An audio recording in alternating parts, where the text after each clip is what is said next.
Hello students, I hope everyone is doing well. In the last session, in the acid-base chapter, I have taught you salts, its different types, its classification and its general preparation, especially the soluble salts and its different methods of preparation. Today I will continue with the same topic but with the preparation of insoluble salts. Let us see the different methods of preparing insoluble salts. First we will start with the direct method. By direct method means by direct combination. By direct combination means the two elements will directly combine and they will form a simple compound. So let us take an example like iron plus sulfur gives iron sulfide. Or you can take zinc also. Zinc plus sulfur gives zinc sulfide. In this way, the two elements directly combine to form the compound. Simple compound is formed by the process direct combination. Next process is by combination of acetic oxide and basic oxide. Acetic oxide and basic oxide means the non-metallic oxide and metallic oxide.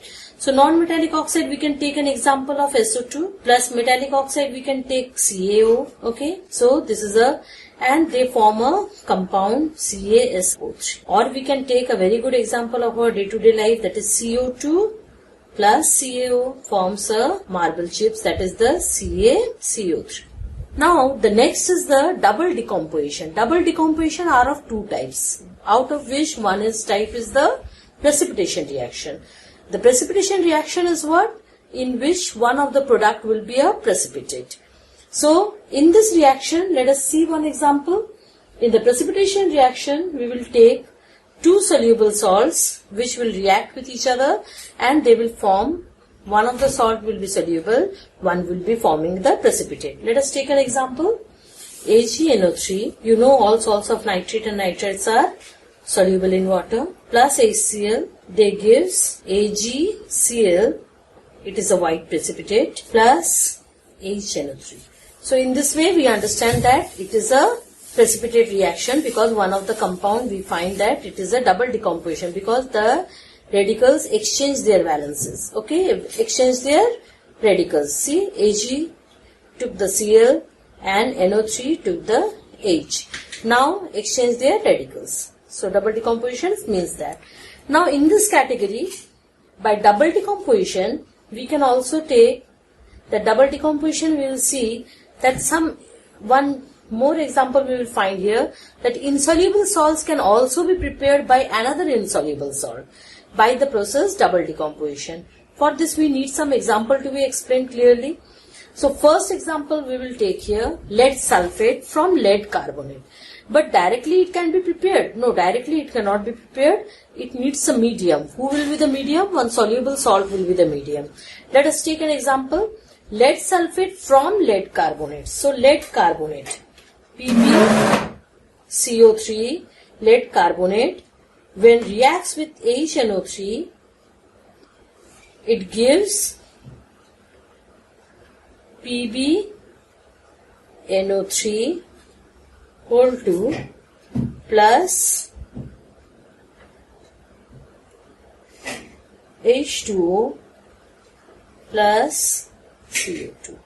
Why H2O and CO2? Because it is a carbonate, so carbon dioxide gas will be liberated. Now you have to balance it. NO3 is 2, so here you have to give 2. Now, rest is okay. Now PbNO3, now it is soluble salt. Now this soluble salt we will proceed with the second step. It is the first step and it is the second step. In the second step we will see that the PbNO3 whole 2 when reacts with H2SO4, because we have to change it to sulfate, so we need H2SO4. H2SO4, it changes to PbSO4. It is another insoluble PPT. This is also PPT. Now plus HN3. Okay, now you balance it. 2 here, 2 is here. rest is okay. So in this way, so we find that from one insoluble salt it comes to another insoluble salt by taking an intermediate salt that is soluble, that is nitrate we have taken. Now coming to the next. Next is the example of this category only, but we will come to the next salt. Silver chloride. Silver chloride will be produced how? AgNO3 nitrate.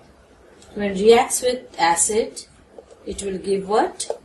AgCl. Just now we have shown it is a PPT, white PPT, plus HNO3. Okay. Now in this way it is produced. Now it is also a white PPT is produced. Next is the barium sulfate. Also one more example we can take. Barium sulfate.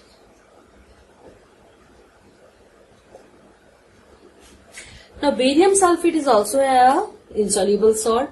Now barium chloride. Barium chloride is a soluble, plus since we are going to prepare sulfate, so we need a acid H2SO4 gives BaSO4, it is a white PPT, plus AC. Now you have to balance it. I think rest are balanced. Okay. So precipitate sign you have to put it like this. So in this way we can prepare the insoluble salts by a simple methods like synthesis method, that is combination method, displacement method, that is this method, then coming to the double decomposition method, and then lastly we come to the double decomposition method, we come to the how silver chloride and barium sulfate is formed out of this, and we have seen a special condition also, one more, that is the how one insoluble salt is prepared from another insoluble salt by keeping one intermediate salt that is soluble in water. Now coming to the next topic, lab preparation of few salts, that is laboratory preparation of few common salts. In this we will take, first salt we will take iron 3 chloride, that is ferric chloride. Now students, one thing you will see in the book, it is given all the procedure, all the diagram, procedure, everything has been given in details, but detailed study is not required here. You are required with the reaction and all the things, and all the give reasoning, small reasonings are there attached with them, that are needed to be learned nicely. So you have to, and the diagram with the labeling you should be very much clear. That maybe the diagram will be coming, you have to label them, that much only. But the explanation, procedure explanation never comes in the exam. Now coming to the, how the preparation will be there. Fe plus Cl2 gives FeCl3. Now balance it. 2 and 3 and 2. Okay. Now ferric chloride, it is a, now you have to, after heating you have to make it dry. It is a deliquescent substance. Ferric chloride is a deliquescent substance. So what happened, if it is a deliquescent substance, it needs to be dry by putting anhydrous calcium, fused calcium chloride is put into it. Question comes, why fused calcium chloride has been added to it in the procedure?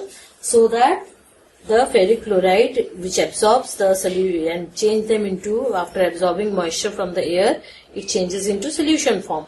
To avoid this, so that all the moisture will be absorbed by this anhydrous fused calcium chloride. Okay. Now, after it comes to it, then it changes into the crystal form. Then it will be evaporated and lastly it will be crystallized. How it will be crystallized? FeCl2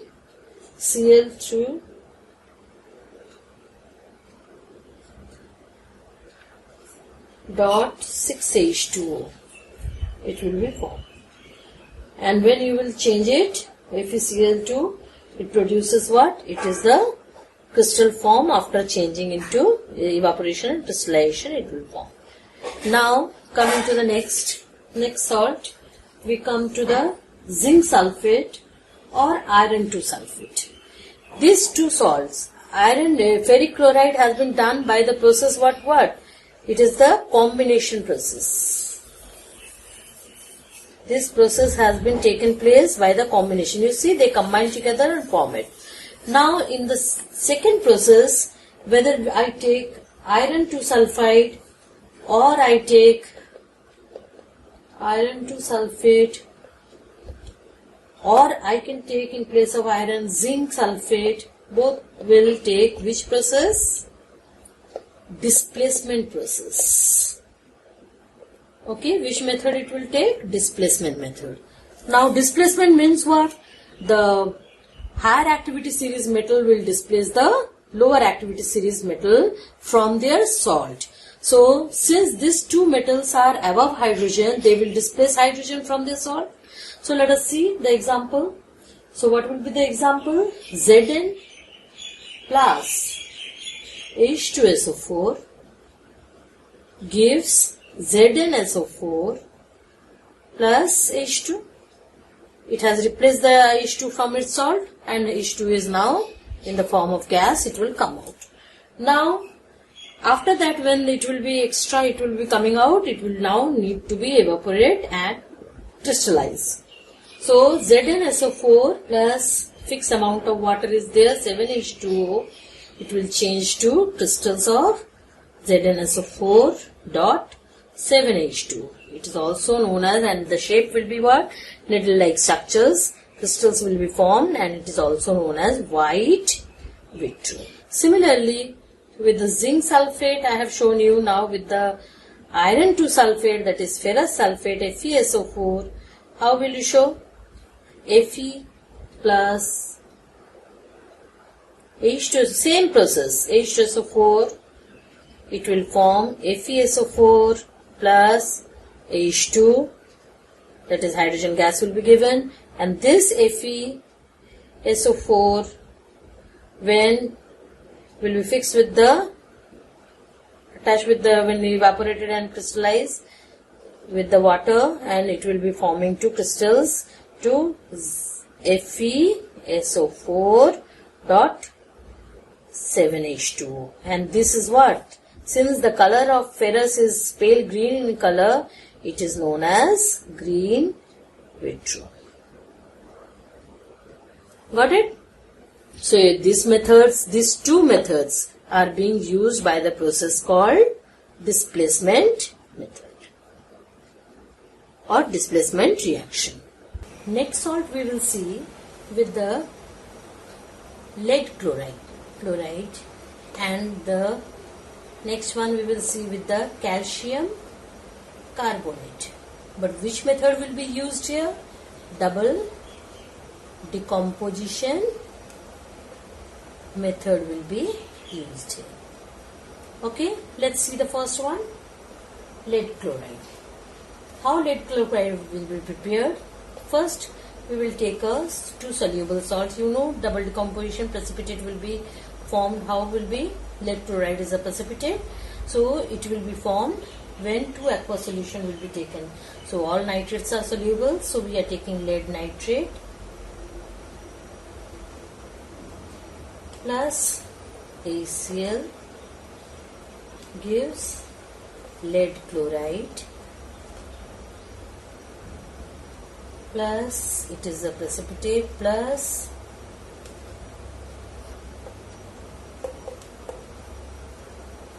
okay. In this way we see it is a white PPT. Now this lead chloride has a little bit special case. It is insoluble in the cold water, but it is soluble in hot water. If you heat the solution, then it will, lead chloride get dissolved in it. This is the only exceptional case. Now lead nitrate, it is a solution, it is also soluble, and it is a precipitate, it is also soluble. Now coming to the next, calcium carbonate, CaCO3. Now how this CaCO3 will be prepared? CaCl2 plus, you know, all double decomposition exchanging their radicals, plus any sodium salt you take, Since I am going to make carbonate, so I have to take carbonate here. So calcium carbonate will be produced, which is the white PPT, okay, plus NaCl, okay. So in this way we find that the two soluble salts are giving one of the salt as a product as a precipitate, and that's why they are all coming under. And precipitate reaction is a type of double decomposition reaction. Now coming to the next category. Next category is the preparation of acid salt. Already you know what is acid salt. Acid salt means bicarbonate, that means they will have the extra H with them. That is preparation of acid salts. Let us see how they are prepared. Any sodium salt you take, I am taking sodium carbonate plus carbon dioxide, you pass through it, and if it is a solution, you have to, water is there, and it will prepare what? Sodium bicarbonate. Balance it, it becomes like this. Now you see, when you heat this, it get decomposed to this also, okay, and when you combine this, they become sodium bicarbonate. And sodium bicarbonate, what type of salt? Acid salt, since it contains what? H, it is partial decomposition, displace. This is the acid salt, that is partial dissociation. Now coming to the complete dissociation, that is neutralization reaction. Neutralization reaction, H plus ion of acid will react with OH minus ion of base to give what? To give salt and water only, because no third compound will be formed. Let us take an example, our day-to-day example, that is the formation of NaCl. NaOH plus HCl gives NaCl plus H2. Now you see here, if I divide this, I am showing with the other color. If I do the marking, Na plus, OH minus, H plus, Cl minus, I am just dividing into radicals. It changes into Na plus, Cl minus. Yes or no? So in this way, it is getting changed into the respective ions. It is getting and forming what? Salt and water. Now similarly, we know one more thing, that when we dissociate the water or combine the water, H plus and OH minus, it gives what? H2O. Yes or no? And similarly, when H3O plus OH minus, it also gives H2. Now you balance it, it gives. So the dissociation is the same, that is H plus it gives, or the produced H3O plus thing is same. Clear? Now coming to the next. Preparation of copper 2 sulfate. That is, you are quite knowing this name, blue vitriol. Copper 2 sulfate crystals. Yes or no? Copper 2 sulfate, that is also known as blue vitriol. Okay. Now how will you prepare this? You can prepare with any base of this. Copper base you take, CuOH whole 2. And since I am preparing sulfate, so H2SO4 gives CuSO4 plus H2. You balance it. Okay. Now in this way, now this CuSO4 is going to evaporate and the water will be adding to it fixed amount of water, 5H2O, and it will form two CuSO4 crystals, that is dot 5H2O, and it is blue in color. That's why it is known as blue vitriol. Here coming to the last of this, preparation of sodium sulfate crystal. Preparation of sodium sulfate crystals. How will you prepare this? Now sodium sulfate crystals, actually it contains how many molecules of water? Fixed amount, 10H2O. Now let's see how it will be prepared. NaOH alkali plus H2SO4. These are both are soluble, and gives also Na2SO4. This is also soluble, plus. Okay. Now in this way you just balance it. Now I think it is balanced. Not this one is not. Na2, so 2. Okay. Now there 2. Okay, now in this way what happened? It comes out 2 soluble salts in the reactant sides, gives the products also 2 soluble. So in this way, the soluble base is reacting with soluble acid, and by the process known as titration. What is the process known as titration? So titration is the process in which a soluble base is titrated against an acid by the process called titration. Okay, in this way proper indicator is used to justify the reaction, and whether the reaction gets over or not, it is being justified with a specified indicator phenolphthalein. Okay, in this way we come to an end of the preparation of soluble salts. So students, I hope you have understood the thing. Rest of the things you will learn from the book, since you are having the book with you, and prepare yourself nicely. That's all for today. Have a nice day. Thank you.